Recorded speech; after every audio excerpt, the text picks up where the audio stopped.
자, 그러면 우리 함께 오늘 본문 말씀 보도록 하겠습니다. 말씀은 마태복음 6장 24절의 말씀입니다. 마태복음 6장 24절. 우리 함께 한 목소리 읽겠습니다. 한 사람이 두 주인을 섬기지 못할 것이니 혹 이를 미워하고 저를 사랑하거나 혹 이를 중히 여기고 저를 경히 여김이라. 너희가 하나님과 재물을 겸하여 섬기지 못하느니라. 아멘. 저는 오늘 함께 읽은 본문 말씀을 근거로 그리스도인의 재정관이라는 제목으로 재정의 영적인 의미와 그리고 이 재정을 가지고 세상에서 그리스도인으로 살아가는 방식에 대해서 함께 은혜를 나누려고 합니다. 지난주부터 우리는 재정에 대해서 함께 이야기를 나누고 있죠. 저는 이 재정을 이야기할 때 관점이라는 단어를 붙여서 재정관이라고 말을 합니다. 재정관은 사용하는 사람의 관점이 작용한다고 볼 수가 있죠. 그 관점이 반드시 작용한다고 저는 생각하기 때문에 재정관이라고 꼭 붙입니다. 재정관은 세상을 바라보는 관점이라 말할 수 있는 세계관의 확장이에요. 올바른 재정관이란 성경적인 세계관으로 재정을 바라보는 것이기 때문입니다. 함께 읽은 본문 말씀을 보면 예수님께서는 우리에게 한 사람이 두 주인을 섬기지 못할 것이니 너희가 하나님과 그리고 재물을 겸하여 섬길 수 없다고 우리에게 분명히 말씀하고 계십니다. 재정이 어떤 것이고 도대체 어떤 힘이 있길래 예수님께서는 우리에게 이런 말씀을 하실까요? 사실 재정은 우리가 살아가는데 가장 필요한 것 중에 하나입니다. 제가 재정에 관해 설교나 혹은 강의를 할 때 종종 하는 말이 있는데 저는 하나님 다음으로 돈이 좋습니다.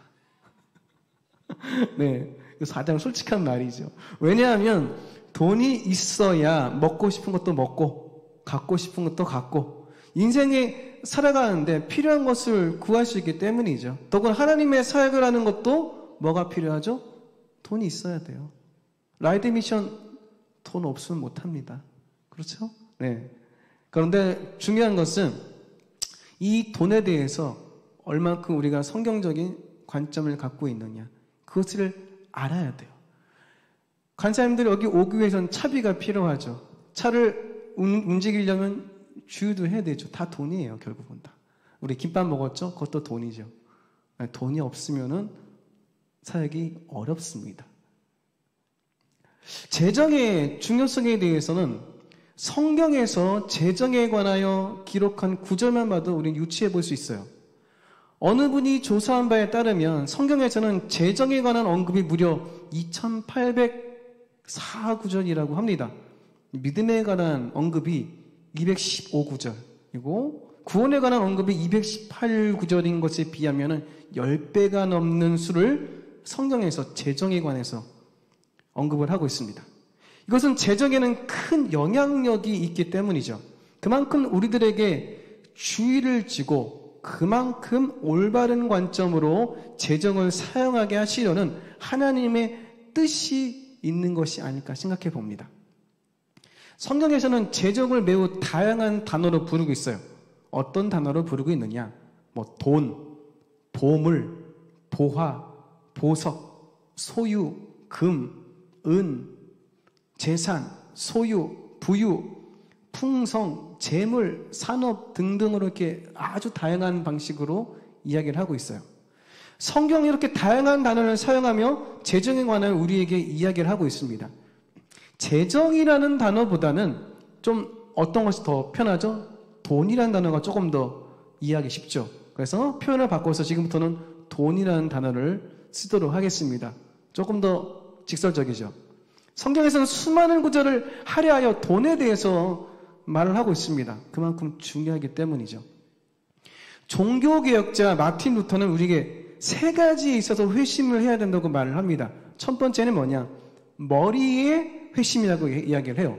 내 삶의 주인이자 중심이 바로 나라는 그 생각이 그리스도가 예수님이 내 삶의 주인이시고 중심이라는 생각으로 바뀌는 것, 그것이 바로 머리의 회심.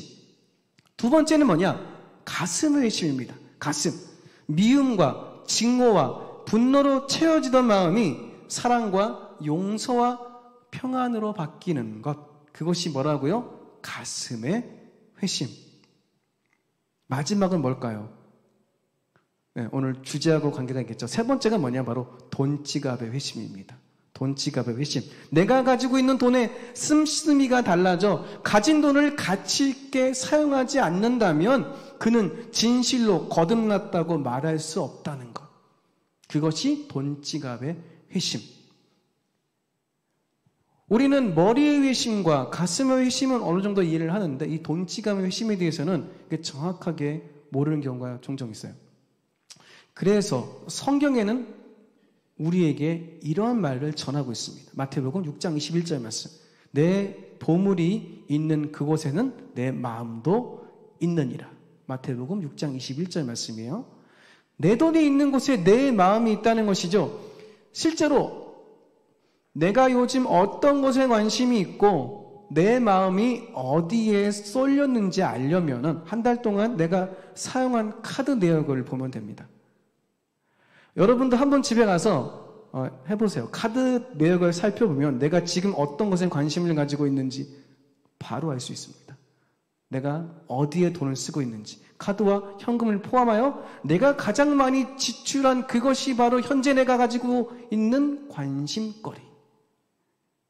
내가 마음이 정해지고 있는 집중하는 대상.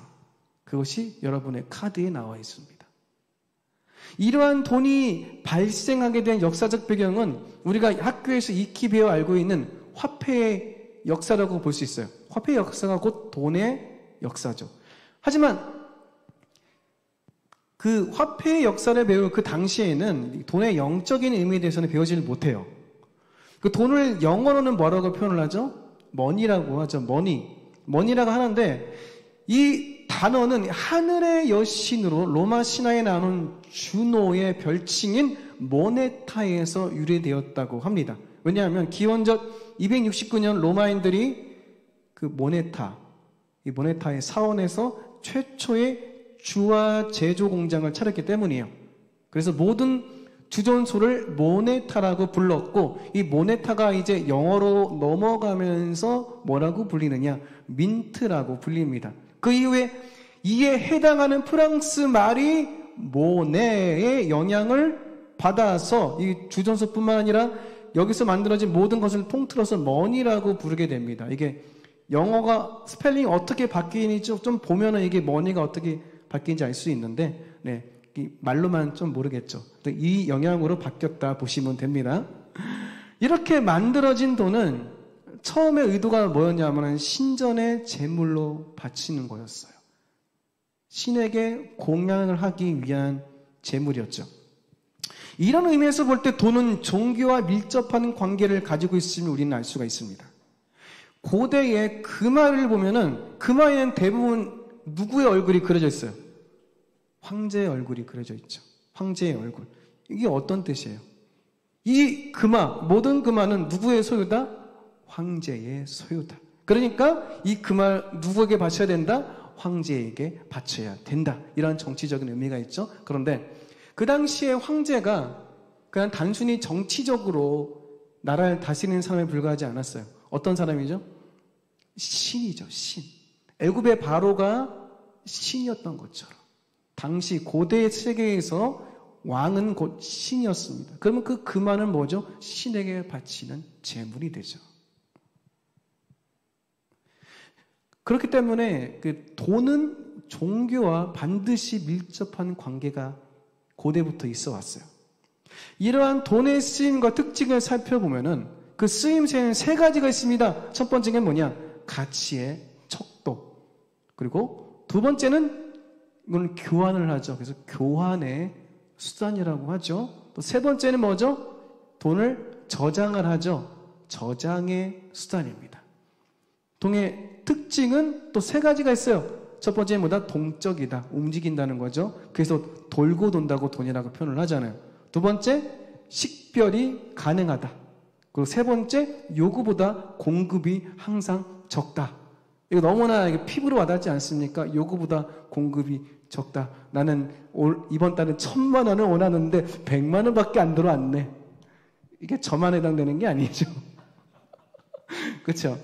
장사를 하거나 직장을 다니거나 네, 뭘 해도 마찬가지죠. 내가 원하는 요구가 있는데 공급이 그 요구를 넘어선 분은 단 한 번도 없습니다. 모든 인간이. 항상 욕심이 더 크기 때문에. 그래서 요구보다 공급이 항상 적게 됩니다.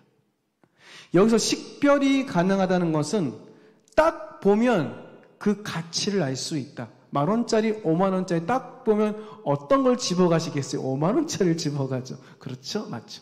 식별이 가능하다. 바로 딱 보면 안다. 어떤 것이 비싼 것인지, 어떤 것인지 싼 것인지. 어떤 보물들은 그냥 보기에는 가치가 없어 보이지만 자세히 들여다보면 엄청난 가치를 가지고 있는 것이 있습니다.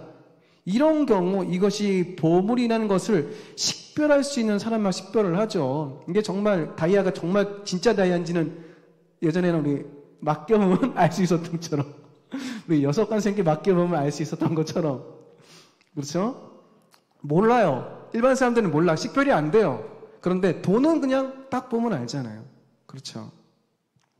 돈은 누구나 알 수 있도록 가치가 숫자로 매겨져 있어서 그것이 싼지 비싼지 누구나 알 수 있습니다. 돈에 관하여서 우리가 교회에서 많이 들었던 용어가 뭐예요?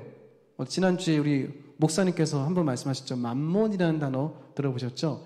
맘몬이라는 이름일 것입니다. 영어로는 맘몬, 헬라어로는 맘모나스, 라틴어로는 맘모나라고 불리는 맘몬은 본래 돈과 재물과 부를 뜻하는 아람어에서 파생된 단어예요. 그래서 구약에서는 등장하지 않은 단어입니다. 구약에서는 없는 단어예요. 아람어가 쓰인 때 등장을 하는데 그때가 신약이죠, 사실은. 신약에서부터 이 단어가 쓰이기 시작합니다. 이것에 영적인 의미를 부여하게 되면서 돈과 재물과 부를 상징하는 그리고 주관하는 신으로 하나님과 대적하는 의미에서의 우상으로 취급을 받게 돼요. 이것은 성경에서 비롯된 관점이죠. 누가복음 16장 13절 말씀을 보면 집화인이 두 주인을 섬길 수 없나니 혹 이를 미워하고 저를 사랑하거나 혹 이를 중히 여기고 저를 경히 여길 것임이니라. 너희는 하나님과 재물을 겸하여 섬길 수 없느니라. 네. 디모데전서 6장 10절 말씀을 보면 돈을 사랑하며 일만하게 뿌리가 되나니 이것을 탐내는 자들은 미혹을 받아 믿음에서 떠나 많은 근심으로써 자기를 찔렀도다. 여기서 누가복음과 디모데전서에 등장하는 이 사랑, 돈을 사랑한다. 이 사랑의 헬라어는 본래 인격체에만 쓰이는 단어예요.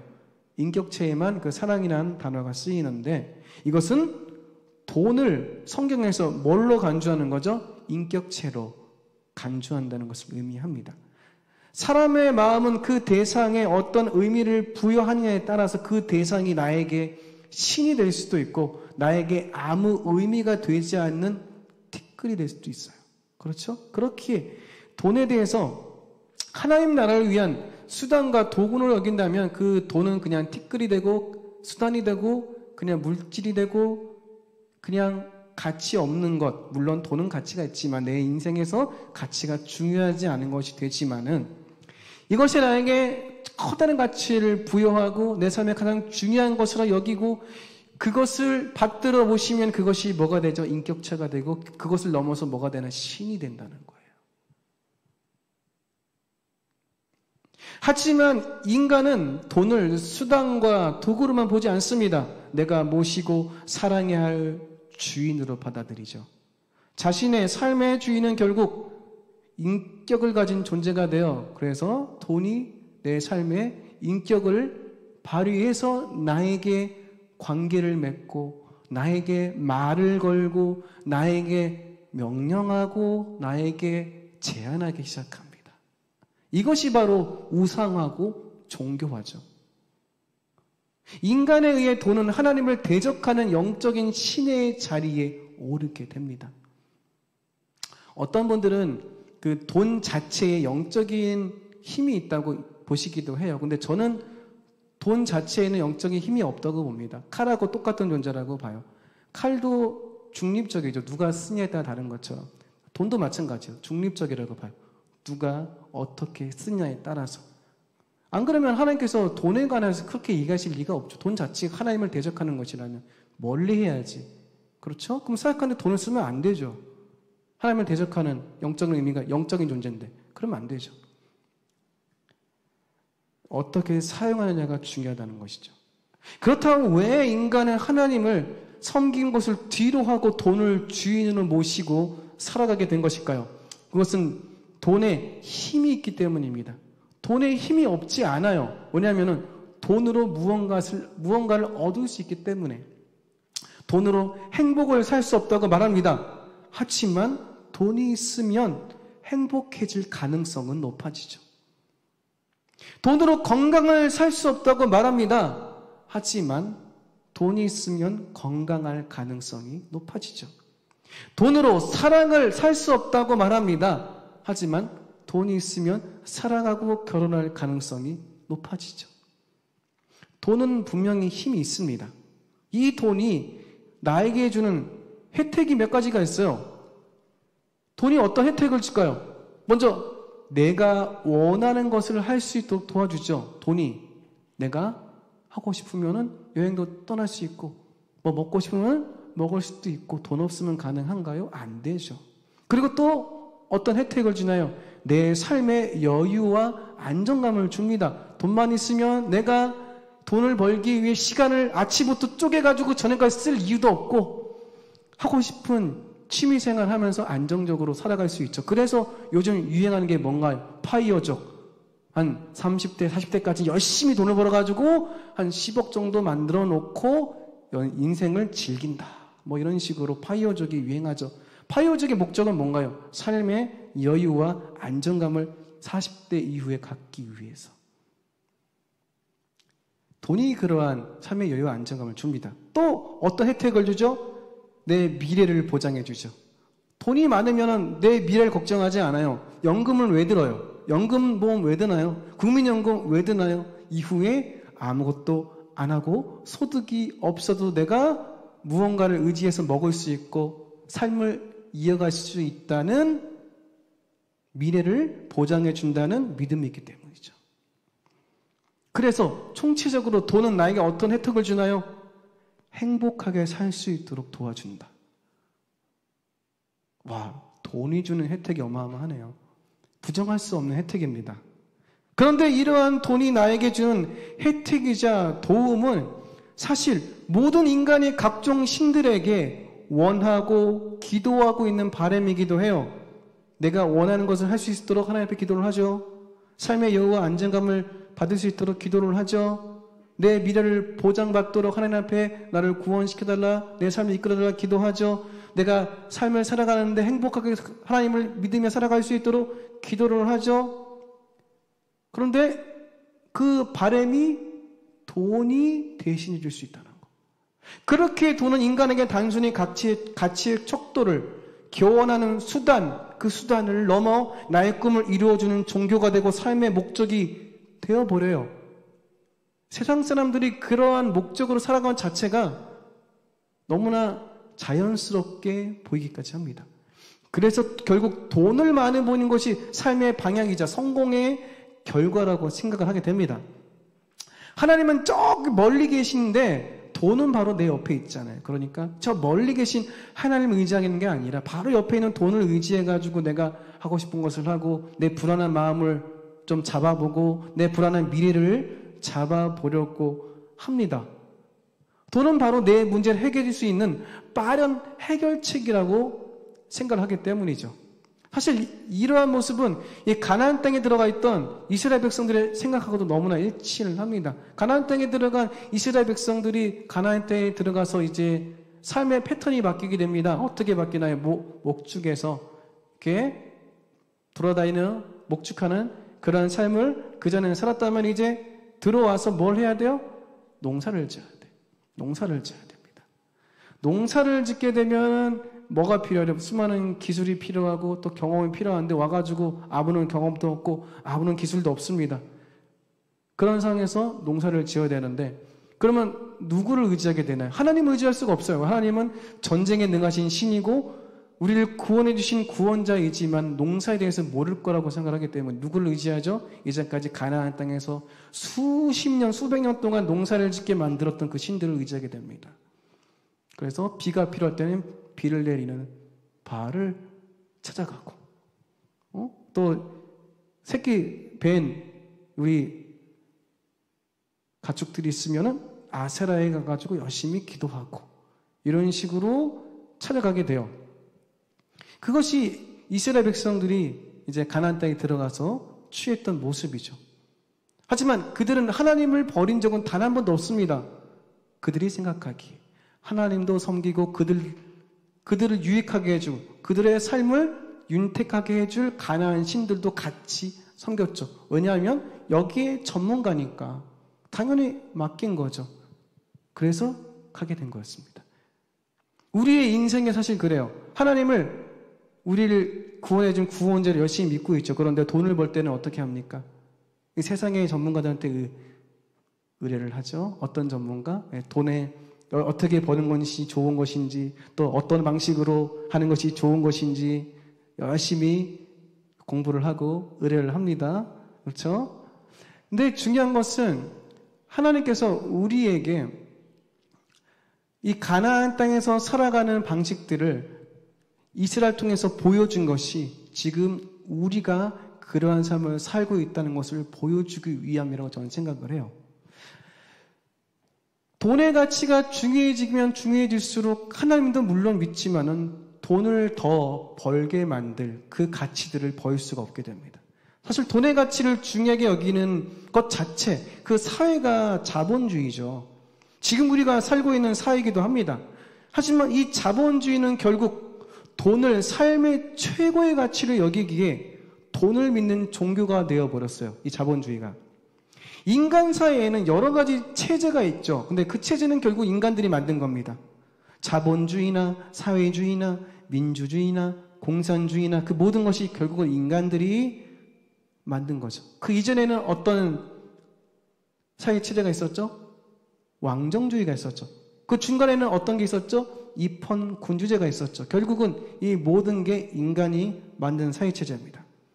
하나님께서 우리에게 만들어주신 사회 체제는 이런 것들이 아니에요. 뭐죠? 신본주의. 하나님을 주인으로 모셔드리고 하나님의 뜻만을 위해 살아가는 신본주의가 사실 하나님께서 인간에게 만들어주신 사회 체제입니다. 하지만 돈의 힘을 알게 된 사람들은 멀리 있는 하나님보다 가까이 있는 돈을 더 믿기 시작하고 의지하게 됩니다. 그래서 결국 돈이 인생의 목표가 되어버리죠. 돈을 향한 이러한 인간의 욕망과 바램은 결국 중립적인 존재였던 돈을 영적인 존재이자 하나님을 대적하는 신으로 만들어버립니다. 하나님이 우리에게 주시는 안정감은 그 안정감을 돈을 통해서 찾으려고 해요. 아까도 말씀드렸듯이 돈이 안정감을 주잖아요. 그렇죠. 안 주는 존재가 아닙니다. 돈 가지고 아무것도 바꿀 수 없으면 당연히 안정감이 없겠죠. 근데 돈으로 바꿀 수 있는 게 무궁무진하잖아요. 단지 많이 필요할 뿐이지. 그리고 사람들은 그 돈을 추구하는 마음을 버리지 못해요. 그래서 이 마음을 사단이 무기로 사용하기 시작하죠.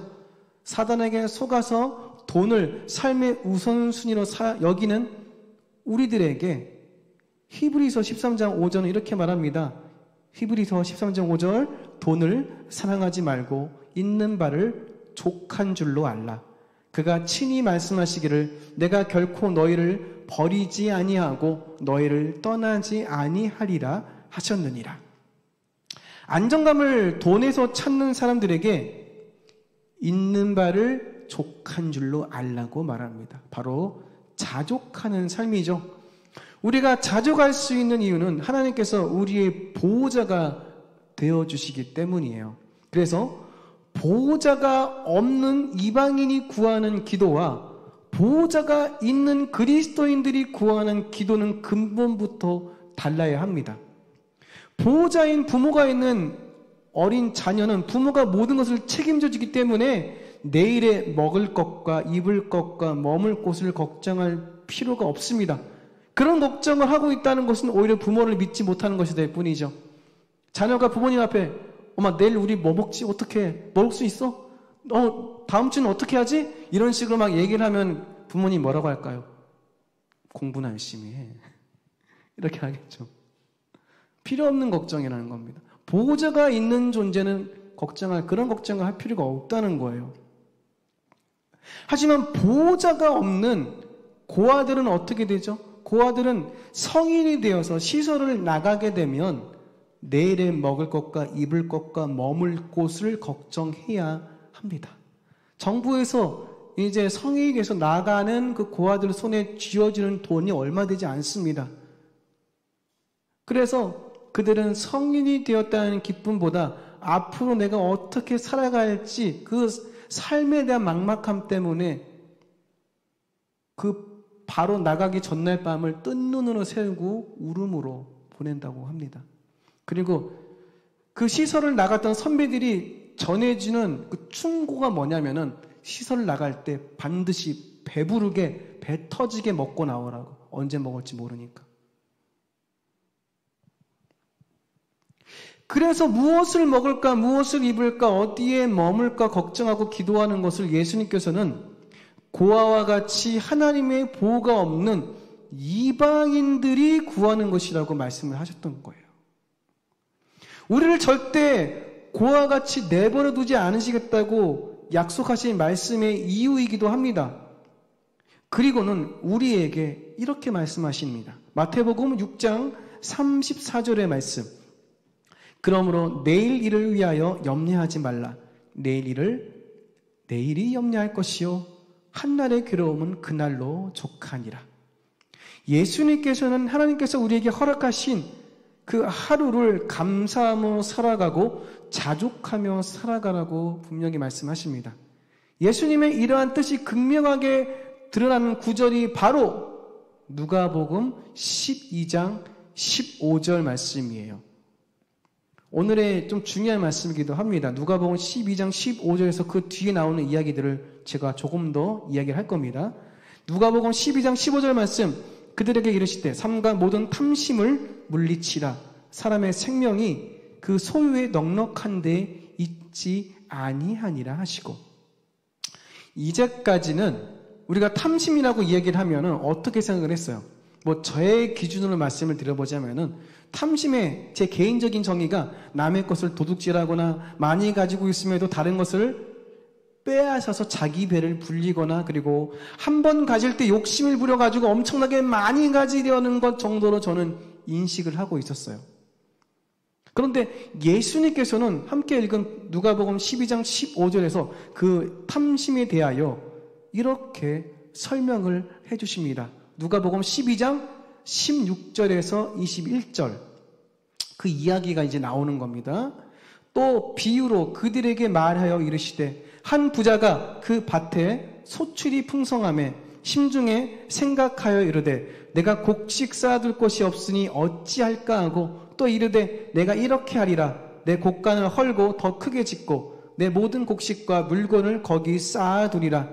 또 내가 내 영혼에게 이르되 영혼아 여러 해 쓸 물건을 많이 쌓아두었으니 평안히 쉬고 먹고 마시고 즐거워하자 하리라 하되, 하나님은 이르시되 어리석은 자여 오늘 밤에 내 영혼을 도로 찾으리니 그러면 내 준비한 것이 누구의 것이 되겠느냐 하셨으니 자기를 위하여 재물을 쌓아두고 하나님께 대하여 부요하지 못한 자가 이와 같으니라.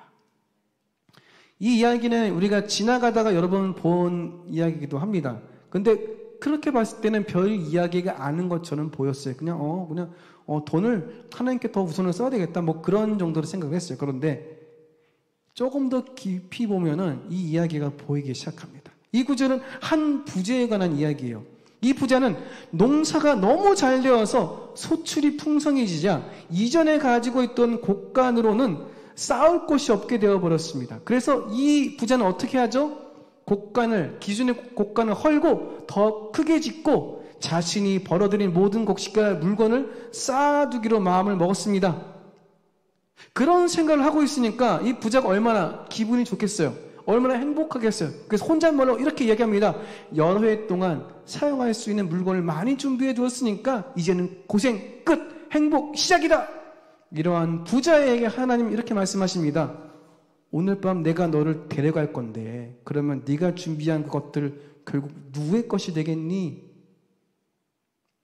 예수님께서 우리에게 알려주신 탐심의 기준은 하나님 나라를 위하여 사용하지 않고 자신의 미래를 위해서만 쌓아두는 것도 탐심입니다.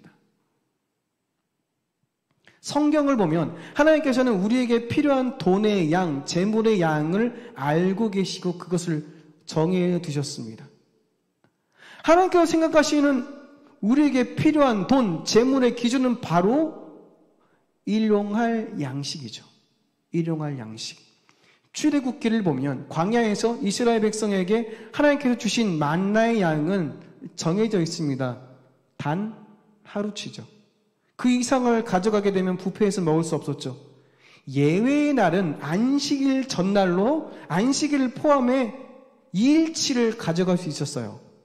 또한 우리에게 기도의 방식을 알려주신 예수님의 기도문을 보면 주기도문에 이런 말씀이 등장을 합니다. 누가복음 11장 3절 말씀, 우리에게 날마다 일용할 양식을 주시옵고. 누가복음 말씀은 우리가 흔히 알고 있는 마태복음의 주기도문, 그 주기도문은 아니지만 그 뜻이 잘 나와 있어서 제가 가지고 왔습니다. 여기서 우리가 알 수 있는 것은 일용할 양식인데 그것을 우리에게 날마다 주신다는 말씀이에요. 누가? 하나님께서. 일용할 양식을 강조하는 이유는 매일의 양식을 하나님께서 책임져 주신다는 것과 그렇게 우리의 주인은 하나님이시라는 것을 우리에게 알려주시는 겁니다. 내 삶의 안정감은 세상이 아니라 하나님이라는 믿음의 표현이죠. 그렇게 하나님께서 내 삶의 주인이심을 인정하는 일용할 양식에 자족하는 삶이 아닌 미래의 안정을 위해 하나님의 것마저도 인색하며 저축하는 것은 바로 탐심이다라고 이야기를 하는 겁니다.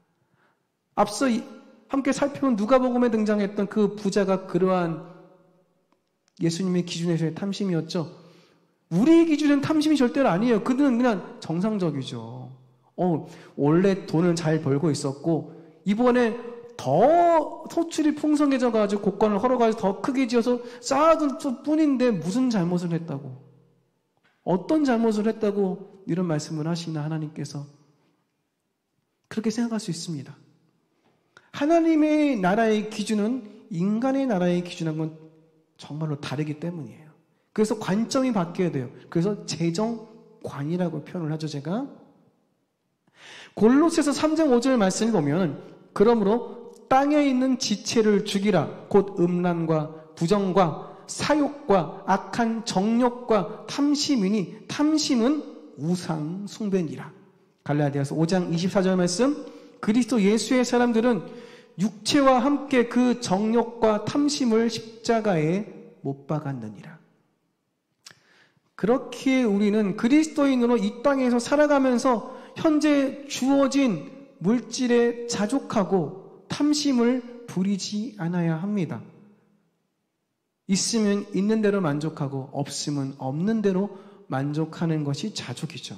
이것이 그리스도인으로서 세상에서 재정에 관하여 구별되게 살아가는 방식입니다. 갈라디아서 6장 14절 말씀을 보면 그러나 내게는 우리 주 예수 그리스도의 십자가 외에 결코 자랑할 것이 없으니 그리스도로 말미암아 세상이 나를 대하여 십자가에 못 박히고 내가 또한 세상을 대하여 그러하니라. 우리는 이제 하나님께서 원하시는 대로 그리고 사도 바울의 말대로 세상과는 구별된 거룩한 삶을 살아가야 합니다. 그것이 우리가 이 땅 안에서 하나님 나라 백성으로 살아가는 방식이에요. 우리는 이 땅 안에서 하나님의 거룩한 소유된 백성으로 살아가도록 부름받은 존재입니다. 이를 위해서 우리는 세상의 법칙인 조금 더 부자가 되고 조금 더 잘 살기 위해 옆 사람과 비교하는 것을 멈춰야 됩니다. 세상의 유행을 쫓아가는 것을 그만두어야 합니다.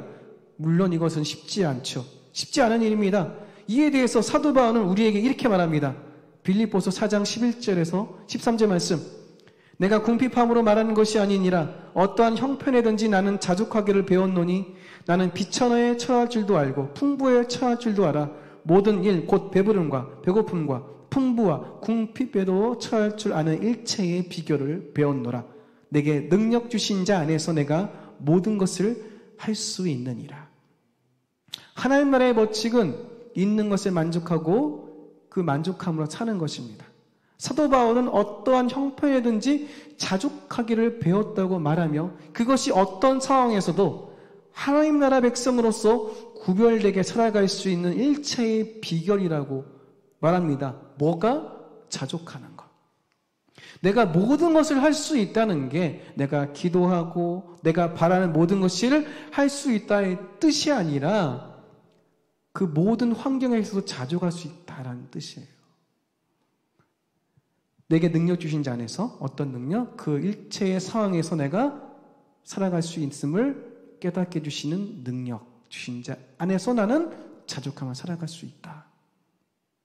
그 자족함이 없으면은 돈이 얼마든지 많이 있어도 얼마든지 비참해지고 힘들어질 수 있습니다. 부족한 게 돈이잖아요. 아까 말씀드렸죠? 항상 공급이 수요보다 적습니다. 돈은. 자족하는 것이야말로 모든 것을 할 수 있는 비결이죠. 혹여 어떤 분들은 이렇게 말할 수 있습니다. 남들보다 가진 것도 없고 대우도 받지 못하는 상태에서 어떻게 행복할 수 있죠? 저희는 하나님도 믿고 돈이 많아서 행복하게도 살고 싶어요. 이렇게 물어보신 분도 있을 수 있습니다. 물론 이 말을 부정하고 싶지는 않습니다. 우리가 살아가는 데 있어서 돈은 매우 중요합니다. 아까도 말씀드렸죠? 저는 하나님 다음으로 뭐가 좋다고요? 돈이 좋습니다. 하나님 다음으로 돈이 좋습니다. 살아가는데 돈은 당연히 필요하기 때문입니다. 오해하지 마세요. 돈이 필요 없다는 게 아니에요. 궁핍하게 사는 것을 추구하는 것도 아닙니다. 하지만 돈이 삶의 수단이 아니라 삶의 목적이 되어서 남들보다 더 많이 버는 것만을 내 삶의 중요한 가치관으로 여겨서 인생의 많은 시간을 그것에 투자하는 것은 하나님의 백성이 아니라 돈의 백성으로 살아가는 것이죠. 내가 누구의 백성으로 살아가느냐는 내가 얼만큼 어떤 것에 시간을 투자하느냐에 달려 있습니다. 오늘 본문 말씀은 우리에게 이렇게 말합니다. 마태복음 6장 24절 말씀. 한 사람이 두 주인을 섬기지 못할 것이니 혹 이를 미워하고 저를 사랑하거나 혹 이를 중히 여기고 저를 경히 여김이라. 너희가 하나님과 재물을 겸하여 섬기지 못하느니라. 진정한 행복은 돈에 있는 것이 아니죠. 여기 계신 모든 분들은 물론 다 아실 것이라 생각합니다. 지금 유튜브로 함께 예배드리고 있는 모든 분들도 잘 아실 것이라 생각합니다. 물론 돈이 있으면 편하게 살 수 있고 행복할 수 있는 가능성은 올라갑니다. 하지만 진정한 행복은 무엇을 얼마만큼 가지느냐가 아니라 내 마음이 얼마나 평화하느냐에 달려있죠. 세상 사람들의 가치관을 쫓아 부자로 사는 것이 아니라 마음의 평화를 얻는 것이야말로 삶의 진정한 행복에 이르는 길입니다. 어느 나라의 행복지수를 조사해 본 적이 있죠. 우리나라 한번 살펴볼까요? 먼 나라도 아닙니다. 지금 2022년도의 행복지수와 1970년도 행복지수를 한번 따져보자면은 어느 시대가 더 행복지수가 높을까요? 네, 1970년대가 더 높습니다. 지금은 돈을 많이 갖고 있고 좋은 집에 살고 있고 어느 정도 다 위치에 있죠. 그런데 옆에 있는 옆집과 끊임없이 비교를 해요. 그리고 내 친구의 연봉과 끊임없이 비교합니다. 또 다른 가게의 매출과 끊임없이 비교를 합니다. 그러다 보면 어떻게 돼요? 내가 가지고 있는 것이 보이는 것이 아니라 내가 못 갖고 있는 게 보이죠. 그게 너무나 많이 보이는 시대입니다. 청년들은 어떤가요? 청년들은 수없는 끝없는 경쟁 시대 안에서 무언가를 가지기 위해 열심히 노력하지만 가져봤자 끝이 없어요. 그런데 1970년대는 어떤가요? 모두가 다 못 살았어. 비교할 것도 없습니다. 그 당시에 통용되는 말이 개천에서 용이 나죠. 노력만 하면 열심히 살 수가 있죠. 은행에 저금만 해도 이자가 2자릿수였습니다. 1억이 뭡니까? 1,000만 원만 넣어놔도 살 수 있는 시대가 그 시대였죠. 근데 지금은 2억을 넣어놔도 이자가 별로 안 됩니다. 네. 마찬가지예요. 지금 살아가는 사람들 그 행복지수가 너무나 1970년대에 비해서 떨어지고 있죠. 물질이 많다고 행복지수가 높다면은 지금이야말로 더 행복해야 되는데 마음의 평안이 없기 때문에 1970년에는 오히려 지금보다 더 마음이 평안하죠. 비교할 것도 없고 뭐 사람들 사이에서 믿음도 좋았고 서로 유대도 좋았죠. 한국 사회가 지금이 더 삭막하죠, 사실.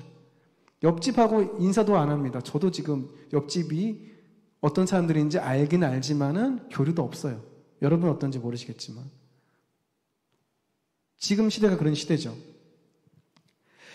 그렇기 때문에 마음의 평안이야말로 우리에게 진정한 행복을 가져다 주는 가치가 됩니다. 그 마음의 평안은 결국 자족을 통해서 얻는다는 거 잊지 마시길 부탁드리겠습니다. 우리는 이 땅에 속한 자들이 아니에요. 하늘에 속한 자들이죠. 믿으십니까? 그렇기에 우리는 하나님의 소유된 백성답게 살아가야 합니다. 세상 사람들처럼 남과 비교하지 말고 자족하며 사는 것이 하나님의 소유된 거룩한 백성으로서 또 마음의 평안을 갖게 되는 참된 행복의 비결이자 우리가 이 땅에서 어떤 상황에 처한다 할지라도 그것을 끝까지 이겨낼 수 있는 삶의 비결이기도 합니다. 돈에 관한 생각이야말로 내 삶의 주인이 누구인지 가장 명확하게 드러낼 수 있는 생각입니다. 그래서 성경은 돈이 우리의 주인이 될 수 있다고 분명히 말하고 있어요. 우리는 돈에 대해서 그래서 냉정해질 필요가 있습니다. 지금의 내가 필요한 것, 그 이상의 것을 얻어 내일을 위해 비축하기 위해 하나님을 위해 사는 것도 인색하게 되는 것, 그것이 조금 전에 말씀드린 탐심임을 우리는 반드시 깨달아야 됩니다. 인색한 사람은 결코 성경적인 사람이 아닙니다. 우리는 일용할 양식을 넘어 주용할 양식, 월용할 양식, 연용할 양식, 아니 내 인생을 책임질 수 있을 만큼의 양식을 얻으려고 목숨을 바치고 있습니다. 그리고 그 양식을 쌓아두기 위해, 그리고 배 통통통 두들기면서 이제 편하게 살 일만 남았다. 누가복음에 등장했던 그 부자와 같이 그렇게 하려고 하는 이유는 내일이 불안하기 때문이에요. 내일이 불안하니까 뭐라도 계속 쌓아두고 싶고 저장하고 싶고 그래서 안정감을 갖고 싶죠. 결국 돈을 모아둠으로 내일의 든든함을 얻기 위함입니다. 이것은 우리의 내일을 책임져 주시겠다는 하나님을 믿지 못하는 마음에서 비롯되는 거예요. 내가 정말 내일을 책임져 주시는 하나님을 믿는 믿음의 마음이 있다면 하나님 안에서 그 물질에 대한 정확한 관점을 가지고 그 돈으로 내일의 든든함을 채우는 그 모습에서 벗어나야 됩니다. 제가 와인 간사로 있었을 때에 이렇게 그 간사들 사이에서 뭐 유행한다기보다 많이 했던 게 뭐냐면 통장을 제로로 만드는 것이었습니다. 제로로 만들었을 때 하나님께 그달 채워주는 것을 경험하는 거죠. 채우면 또 흘려보내고, 채우면 또 필요한 거 쓰고 흘려보내고, 이런 식으로 되게 많이 했던 경험이 있습니다. 저도 YM 간사 한 2년 하면서 항상 그랬어요. 들어오는 것도 있었고요. 전 다 흘려보내고 그런 식으로 돈을 아끼기 위해서 자전거도 타고 다니며 도시락도 싸고 다니며 전도사님 보셨죠? 자전거 타고 다니는 거. 자전거 타고 다니며 도시락 싸고 다니며 그 아낀 것을 나를 위해 쓴 것이 아니라 이제 그 당시에 뭐 선교 나갔던 친구한테도 보내고 또 어떤 간사한테도 보내고 2년 동안 그렇게 들어온 돈을 3등분 해가지고 11조 낸 다음에 나머지 돈을 그런 식으로 다 보내고 저는 제로로 살았습니다. 근데 다른 간사님들은 이제 자기 쓸 것들 다 쓰고 이제 나머지를 흘려보내는 방식이죠. 뭐 이것을 이렇게 하라고 가르쳐 준 건 아니에요. 그런데 하나님께서 일하시는 그 돈을 통해서 일하시는 것을 볼 수 있었던 그 중요한 기간이었다고 생각을 해요. 그리스도인의 재정관은 우리의 필요를 아시고 늘 채워주시는 아버지를 믿기에 딱 필요에 의한 부분까지는 채우고 소비하되 그 이상은 넘치는 것, 그 이상 넘치는 것은 흘려보내는 것이 그리스도인의 재정 원칙입니다. 이것이 구약에서부터 지금까지 흘러왔던 재정 방식이죠. 그렇다면 재정 원칙 안에서 돈을 어떻게 벌고 어떻게 사용해야 될까요? 아까 제가 말씀드린 그 내용들이죠. 사실 이 재정을 다루는 원칙에 대해서도 제가 전해드리고 싶은 내용이 많지만 다음 주에 말씀을 전하시는 우리 장승선 목사님께 맡겨드리도록 하겠습니다. 사실 이 재정에 관한 강의도 1시간짜리가 아니라 꽤 길어요. 근데 제가 딱 필요한 부분만 함께 나눴습니다. 우리의 필요를 채워주시고 날마다 일용할 양식을 채워줄 것을 믿는 마음으로 우리의 모든 재정을 하나님께 맡기고 하나님의 방식대로 자족하며 살아가는 그 믿음의 결단. 오늘 우리가 그렇게 살아가는 것을 배웠잖아요. 그러니까 내 미래를 위해 저축하는 것, 당장 멈춰라 제가 말씀드린 것은 아닙니다. 하지만 중요한 것은 뭐죠? 하나님께 드려야 할 것들을 우선적으로 드리셔야 돼요. 그리고 나머지를 저축하세요. 네. 그것이 필요한 것이 아닐까 생각을 합니다. 이 구체적인 방식은 다음 주에 장승선 목사님께서 분명히 해줄 것이라고 생각합니다. 그렇게 하나님의 방식대로 자족하면서 살아가는 재정 관해에서 살아가는 우리 모두가 되시기를 주님의 이름으로 부탁드리겠습니다. 기도하겠습니다. 하나님, 오늘 우리에게 그리스도인의 재정관이라는 제목으로 하나님께서 우리에게 원하신 것이 어떤 것인지 다시 한번 알게 하심을 감사드립니다. 주님께서 우리에게 알게 하시고자 원하는 것은 우리에게 돈이 필요 없다는 것이 아니라 돈은 악한 것이기 때문에 모으지 말고 쓰지 말라는 것도 아니라 이 세상의 주인은 하나님이시라는 것입니다. 온 땅의 주인은 하나님이시라는 것입니다. 그래서 그 돈은 그 목적에 맞게 사용되는 수단에 불과하다는 것을 우리가 잊지 않게 해주시고 하나님의 목적이 어떤 것인지 분명히 알았다면 그 돈을 그 목적에 맞게 담대하게 사용할 수 있는 우리가 되게 해주시옵소서. 그래서 내 삶의 주인 되신 하나님만 온전히 바라보고 따라갈 수 있는 우리가 되도록 주께서 인도하여 주시옵소서. 모든 말씀 이 땅 안에서 우리를 세워주시고 또 우리의 삶의 주인으로서 우리를 다스려 주신 살아계신 예수님의 이름으로 기도드립니다. 아멘.